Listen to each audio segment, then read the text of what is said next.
Allons enfants de la patrie, le jour de gloire est arrivé.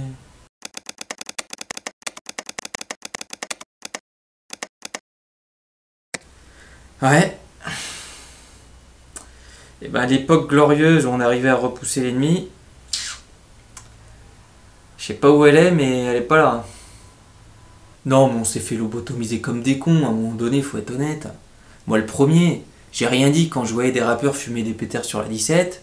Du coup, les jeunes maintenant ils font pareil, et après ils vont se faire vacciner. Mais bien sûr qu'il y a un rapport. Mais parce que le shit et les paroles à la con, ça ramollit le cerveau.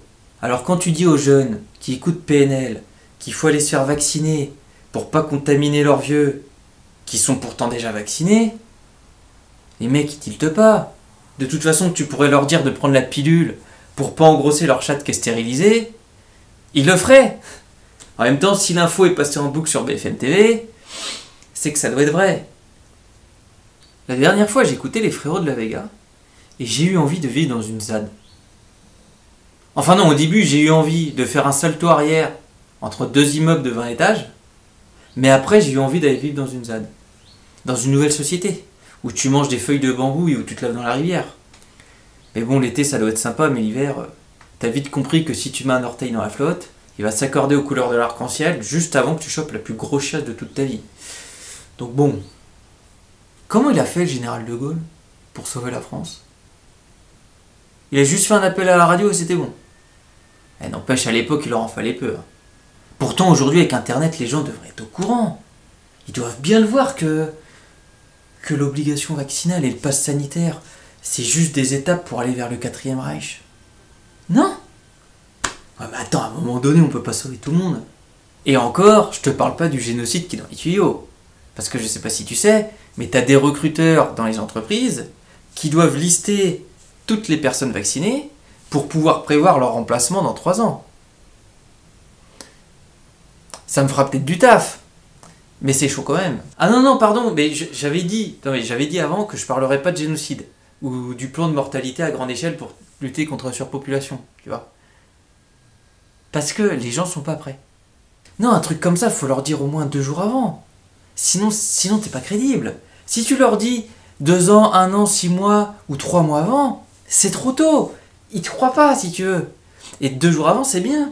Parce que les médias ont déjà commencé à en parler. Ils ont déjà commencé à te faire avaler la pilule en te faisant croire que de toute façon c'est inévitable et que tu peux rien y faire. Donc là, c'est bon. Tu vois ce que je veux dire?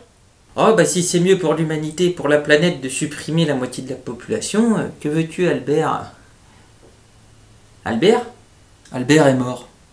Bon, c'est vrai qu'il voulait pas forcément casser la pipe maintenant, mais il se trouve qu'il s'est retrouvé dans un plan de génocide mondial. Bon, après, il était en retraite, il en glandait pas une, il coûtait plus cher que ce qu'il produisait. À un moment donné, j'ai envie de te dire, Albert, t'as déconné. Ah non, c'est vrai, j'avais dit j'arrêtais de parler de génocide. Non, mais c'est bon, maintenant j'arrête. Le jour de gloire est arrivé. Je sais pas s'il s'est dit ça le jour où il est monté à 75 de fièvre. Bah, Albert. La jeunesse, sortez-vous les doigts. Arrêtez de jouer à Call of Duty ou de regarder les anges de la télé-réalité. Là, c'est du sérieux. Vos enfants vivront dans une société totalitaire si vous laissez faire. Arrêtez d'écouter vos parents ou vos profs de chimie. Ils sont complètement lobotomisés par les infos. Aujourd'hui, tu pourrais leur dire que dehors il fait nuit. Ils te diraient « Ah, c'est vrai que des fois en plein jour, on voit la lune ». Ils pensent que ton président s'est fait prendre de court par le virus et qu'il a été obligé de mettre en place des mesures fortes. Mais quelle blague! Depuis quand Macron est en train de surfer sur les vagues du Covid sans rien contrôler? Mais réveillez-les! Dites-leur qu'il est en mission! En mission pourquoi? En mission pour nous emmener vers le nouveau monde, où il y a plus de contrôle, plus de surveillance, et donc plus d'esclavage. Vos comptes bancaires seront surveillés pour savoir ce que vous achetez. Et si vous ne faites pas votre appel vaccinal, vous serez obligé de rester enfermé chez vous jusqu'à temps que ce soit fait. Vous serez pointé du doigt et vous serez envoyé dans des camps d'isolement si vous contestez la moindre chose. Et si vous ne me croyez pas, regardez le reportage 7 milliards de suspects sur Arte. Lien en description. C'est le futur de la France si on ne fait rien. Quoi? Mais parce que je te le dirai qu'une fois. Mais dans le vaccin, il y a du shit. Mais si, c'est pour t'éteindre, pour te rendre plus docile, pour que tu sois un bon esclave qui porte des cartons chez Amazon et qui mange des chips Monsanto devant des reportages Netflix où tu vois des jeunes qui se sentent mal dans leur peau parce qu'à 13 ans on les laisse pas faire du porno. Et tellement on aura passé un niveau stratosphérique dans le progrès qu'on dira « Ah quand même ces pauvres jeunes, à 13 ans, ils veulent juste faire des clips interdits aux moins de 18 pour pouvoir se payer leur sortie McDo. Qu'on les laisse vivre bordel !» En tout cas ce serait vraiment facho que de penser le contraire. Donc toi aussi lève-toi et déchire ton putain de boche sanitaire.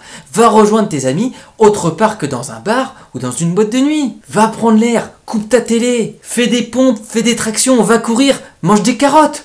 Reconnecte-toi à des trucs sains. Boycotte tous les endroits qui te demandent un pass. T'as pas besoin d'eux pour vivre. Refuse cette société qui veut te mettre à genoux, toi et tes gamins. Et encore, à genoux, je suis sympa, parce que si tu te réveilles, même pas une seconde, c'est pas à genoux que tu vas être. C'est à quatre pattes, comme un clébard. Tu veux être un clébard? Non, tu veux pas être un clébard. Donc arrête de te laisser promener. On dirait que t'es heureux d'être tenu en laisse. Oh bah oui, mais moi mon maître il a l'avantage de décider à ma place. C'est quand même ultra confortable. J'ai pas besoin de réfléchir, j'ai juste à me laisser guider. Ouf! Tiens au fait, quand je te dis qu'on va étape par étape vers la dictature.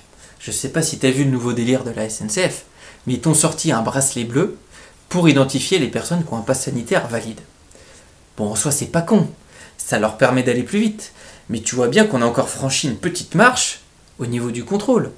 Et après ça, ce sera la puce. Parce que si tu acceptes le pass, le bracelet, tu accepteras la puce. C'est logique. De toute façon, moi je vais te dire, tu fais comme tu veux. Mais quand la vaccination sera obligatoire pour tes enfants, faudra pas venir chialer. Parce que là, tu fais un peu le mec, ouais, je me vaccine, j'ai pas peur, il n'y a pas de risque, machin, machin. Mais quand ça concernera tes enfants, on parie tout ce que tu veux, t'auras les miquettes puissance 1000. Parce que tes enfants, ils sont pas du tout concernés par la maladie. Et c'est la première fois qu'ils auront un vaccin obligatoire pour quelque chose qui ne les atteint pas. C'est comme si toi, tu te faisais couper les couilles pour prévenir du cancer des testicules. Tu veux mes silos? Bon, après, se réveiller, c'est bien, hein, mais des fois, il faut aller dormir. Parce que là, tu vois, je sens que je peux tourner fou. Tu vois? J'aurais jamais dû écouter les frérots de la Vega.